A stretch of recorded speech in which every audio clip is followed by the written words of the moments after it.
It's the segment you're always waiting for. I'm always waiting for it. Every week, Kara and I hit the streets and talk to regular Americans, and then we bring your views to the table. As usual, I'm here with my crew, America's lawyer, Lou Gellamino, founder of Citizens Against Political Persecution, Kara Cashanova's with us tonight. And special guest tonight at the table for the sit-down, joining the family, America's mayor, Rudy Giuliani. Rudy, thank you. Yeah. Thank you. Thank you. Thank you.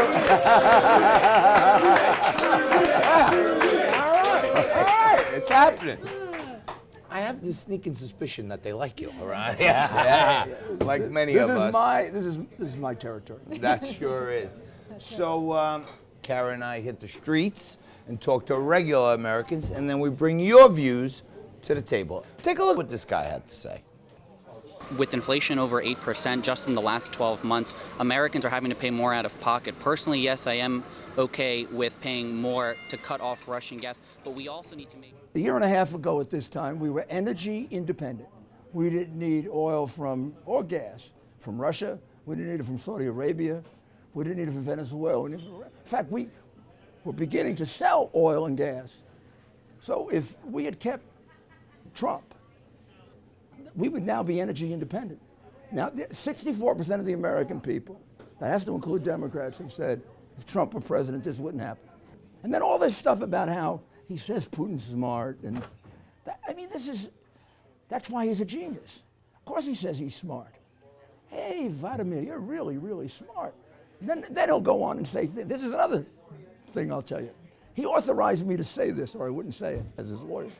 So he has a meeting with him, and he's telling him, they're talking about Ukraine, and he says, Vladimir, you shouldn't attack Ukraine, because then I'm going to, well, I never liked those big, what are those things you got in Moscow, those big bubbles, those big gold bubbles?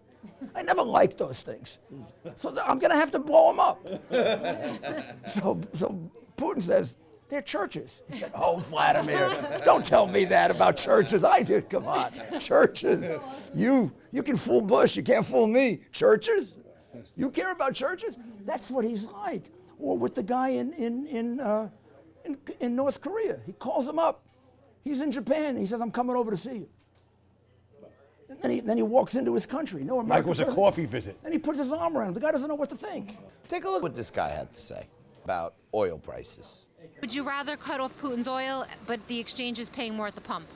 No, I mean we don't need to rely on the oil from Russia. No, or the Ukraine.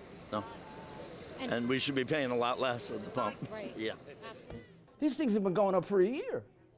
It's because, first of all, he closed down the pipeline right away. Boom. Basically stop fossil fuel. I mean, nobody will do a project now. Nobody can put money in fossil fuels. A country that had become energy independent when we never thought we could be. We've got probably more oil and gas than Russia.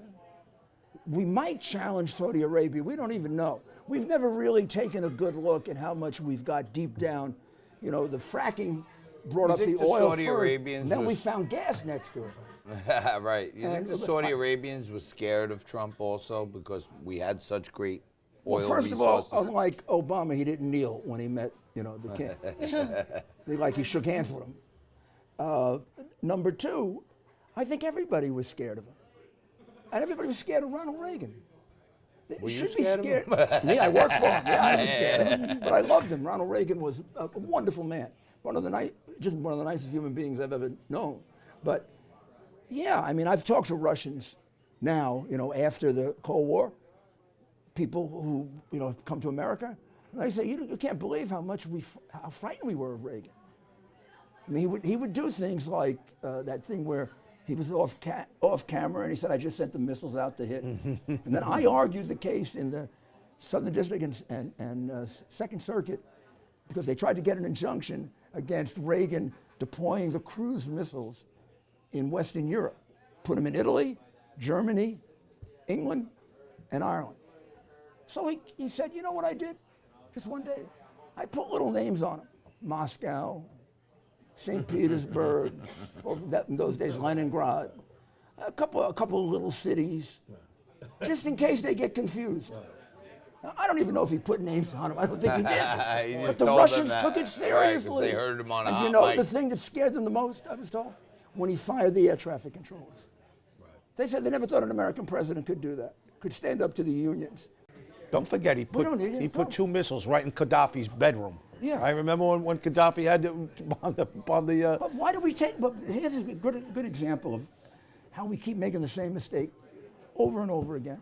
We win the First World War, we disarm. So now we got to rearm for the second. We win the Second World War, we disarm, and now we got the Russians and the Chinese to deal with. We win the Cold War, and Clinton disarms us again. peace through power, right? Peace through And might. now, one of all the things that Biden has done that nobody pays attention to. So I just read that China is increasing its defense budget by 8.5%. We're increasing it by 1.5%, which with inflation means we're reducing it by 3%. We're reducing our defense budget. You know the signal that sends? And then when he constantly, look, we got to be real careful about not getting involved in wars and stuff like that. But we don't need the president saying from the first day the Russian troops show up, oh, we're not going to use the military. Don't worry, we're not going to use the military. Oh, we won't do a no-fly zone. No. We don't want any confrontation. We don't want any confrontation.